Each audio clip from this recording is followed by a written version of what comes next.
అలనాడు బ్రహ్మ మానవుల తలరాతలు రాయటంలో కాస్త అలసిపోయి తలనొప్పితో ఉంటే సరస్వతీదేవి తీవ్రంగా ఆలోచించి పాలకడల నుండి పాలను, శివుని తలపై గంగమ్మనడిగి నీళ్లను, మన్మధుని చెరుకు విల్లు నుండి చక్కెరను, ఊటి ఉద్యానవనం నుండి తెయాకును తెప్పించి అన్నిటినీ కలిపి అగ్ని సాక్షిగా కాచి వడబోసి ఇచ్చిందో చక్కని చిక్కని టీ.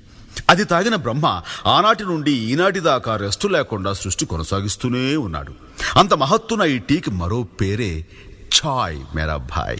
ఈ ఛాయ్ చరిత్రను నోరారా చెబుతా, నోరూరేలా వినుకోవోయ్. ఆహా. ఆ